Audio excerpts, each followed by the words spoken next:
सुभाष गर्ग हमारे साथ मौजूद हैं। सर बहुत बहुत स्वागत है आपका A1 टीवी पर। सर प्री बैठक जो आज हुई है, प्री बजट बैठक जो आज हुई है, उसमें राजस्थान को लेकर आपने कौन कौन से मुद्दे सामने रखे और प्रस्ताव कौन कौन सा आपने रखा? देखिए, सबसे पहले तो मैंने राजस्थान का पक्ष इस रूप पर रखा कि राजस्थान ने विभिन्न सेक्टर्स में जो माननीय मुख्यमंत्री जी के द्वारा इनिशिएटिव लिए गए हैं और एक औद्योगिक विकास के पॉइंट ऑफ व्यू से अनुकूल वातावरण बनाया गया, उन पॉलिसीज के बारे में बताया। कुछ सोशल सेक्टर स्कीम जैसे मुख्यमंत्री चिरंजीवी स्वास्थ्य बीमा योजना, उसको लेकर के रिप्स 2019 जो हमने बनाई उसको लेकर के, MSME एक्ट जो पारित किया गया उसको लेकर के मैंने फोकस किया। और जहां तक राजस्थान के संदर्भ में मैं बात करना चाहूंगा कि राजस्थान की भौगोलिक परिस्थितियों को देखते हुए, डेजर्ट है, आदिवासी इलाका है, चंबल के बियर्ड्स हैं, तो यहाँ की स्थिति ऐसी है कि यहाँ की जो सोशल कॉस्ट जो कॉस्ट आती है सर्विस डिलीवरी की, वो काफ़ी आती है। तो मैंने मांग की है, जो हमारे माननीय मुख्यमंत्री जी बराबर करते रहे हैं, कि राज्य को विशेष दर्जा देते हुए, एक स्टेट को स्पेसिफिक स्टेट मानते हुए इनको वित्तीय अनुदान उसी रेशो में दिया जाए। अर्थात जो सेंट्रल स्पॉन्सर्ड स्कीम्स हैं उनमें कम से कम 80-20 का रेशो रहे या 90-10 का रहे। पहले यही होता था, यूपीए गवर्नमेंट के दौरान ज्यादातर स्कीम्स 90-10 या 80-20 में आती थी। ये उस रेशो को घटा करके 60-40 पे ले आए, अब 50-50 पे ले आए, ये रखा। तीसरा मैंने रखा है कि जो हमारा ईस्टर्न कैनाल प्रोजेक्ट है, जो माननीय मुख्यमंत्री जी कितने बार पत्र लिख चुके हैं, माननीय प्रधानमंत्री जी को याद भी दिला चुके हैं जब भी वीडियो कॉन्फ्रेंसिंग की होती है उसके माध्यम से, कि आपके द्वारा ये घोषणा की गई थी चुनाव जब हो रहे थे कि हम इस राष्ट्रीय परियोजना घोषित करेंगे, इसको स्वीकृति दिलाएंगे। आज इतने साल होने के बावजूद भी, और वो हमारे राजस्थान की लाइफ लाइन प्रोजेक्ट है, 13 जिलों को सीधा प्रभावित करता है। और मैंने ये भी कहा कि जो जल जीवन मिशन योजना है, ये जब भी सक्सेस हो पाएगी जब पानी की उपलब्धता रहेगी, चाहे ग्राउंड वाटर हो चाहे नदियों से आए। तो इस योजना को एक विशेष योजना स्वीकृत करते हुए इसको राष्ट्रीय परियोजना घोषित की जाए। इसी तरह से स्पेसिफिक सेक्टर को लेकर के, ज्वेलरी सेक्टर है, अभी सोने चांदी का जो आयात होता है उस पर इंपोर्ट ड्यूटी जो है 10% है, उसको सॉरी 4% है, 4% है, उसको बढ़ा करके 10% किया जाए, जिससे कि हमारा डोमेस्टिक जो हमारे राजस्थान का ज्वेलरी इंडस्ट्री है वो बढ़ सके।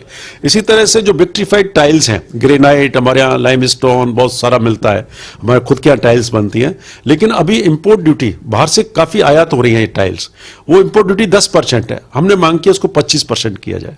इसी तरह से जो राज्यों की उधार लेने की सीमा है, अभी इन्होंने क्या किया था, 4.5% और 4% कर दी थी। 2021-22 के लिए 4.5% थी, 22-23 के लिए 4% कर दी थी। हमने कहा इसको 5% किया जाए इस वर्ष के लिए, और आने वाले वर्ष के लिए उसको 4.5% किया जाए, जिससे कि हम बेटर प्रबंधन कर सकें। क्योंकि राज्यों की जो स्थिति हुई है इस कोरोना की वजह से, राज्यों की स्वयं की बहुत ज्यादा स्कोप रहा नहीं। दूसरी तरफ भारत सरकार क्या कर रही है कि अभी भी मान लो डीजल पेट्रोल और पैसा घटाया तो बेसिक एक्साइज ड्यूटी कम की, उन्होंने एडिशनल जो एक्साइज ड्यूटी और सेस उस पर कम नहीं किया, तो राज्यों का तो स्वतः ही भार कम, वैसे ही और भार बढ़ गया। अब करीब करीब 3500 करोड़ रुपए का जो भार राज्य सरकार के ऊपर पड़ा है, तो हमने कहा कि भाई इसमें आपको कम करना है तो एडिशनल एक्साइज ड्यूटी को कम करिए, और इसको कम करिए, क्या नाम है, सेस को कम करिए, इसको कम करिए, जिससे कि राज्यों की स्थिति खराब ना हो। या फिर ये करिए कि इसमें से राज्यों का हिस्सा दीजिए, जो एडिशनल एक्साइज ड्यूटी और जो आप सेस ले रहे हैं उसमें आप जो फाइनेंस कमीशन में जैसे 41% आपका है, तो उतना हिस्सा जो है राज्यों को दे दीजिए, ये मांग रखी। इसी तरह से और सारे छोटे मुद्दे थे जिनको कि राज्य की ओर से रखा गया, और उम्मीद करते हैं कि आने वाले उसमें ये राजस्थान राज्य की विशेष भौगोलिक परिस्थितियों को ध्यान में रखते हुए भारत सरकार सौतेला व्यवहार ना करके एक समानता का व्यवहार करेगी। जिस तरह से ईस्टर्न स्टेट्स को या दूसरी स्टेट्स को, या जब चुनाव जब आते हैं राज्यों में, जब आप उनको विशेष पैकेज के नाम में पैसा दे देते हो, अभी आपने गोवा को दिया 500 करोड़ रुपए, यूपी को बहुत सारे करोड़ रुपए चुनावों के टाइम में दिया, क्योंकि आपकी वहां बीजेपी रूलिंग स्टेट्स है, हमारे यहाँ कांग्रेस रूलिंग स्टेट है। इसकी वजह से वो जो एक क्रंच हमारे सामने पैदा होता है, तो मैंने ये भी मांग की वित्त मंत्री से, तो उनको स्पेसिफिक स्टेट्स के लिए और स्पेसिफिक सेक्टर्स के लिए विशेष अनुदान दिया जाए। सर जिस तरीके से ओमिक्रॉन की लगातार केसेस बढ़ते हुए जा रहे हैं, तीसरी लहर भी आ रही है, क्या हेल्थ सेक्टर को लेकर भी राजस्थान की तरफ से कुछ मांग की गई है? बिल्कुल, हेल्थ सेक्टर पर हमने बजट बढ़ाने की बात की है। कम से कम 3% जो है पैसा हेल्थ सेक्टर पर खत्म होना चाहिए, वो खर्च होना चाहिए टोटल GDP का 3%।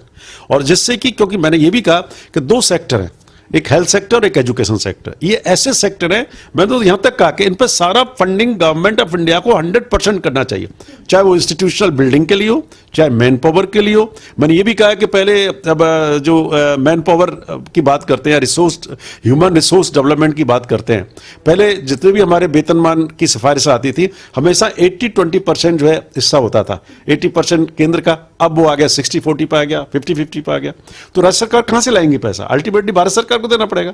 जीएसटी का आप सारा करते हैं, आपके पास बहुत सारे रिसोर्सेज हैं, मीन्स है रिसोर्सेज के, उन सबको देखते हुए तो वो भी मैंने बात रखी। बहुत बहुत धन्यवाद हमसे बातचीत करने के लिए। तो मेरे साथ जुड़े हुए थे सुभाष गर्ग, वीडियो जर्नलिस्ट भरत कुमार चौहान के साथ Jyoti Singh, A1 TV news, Delhi.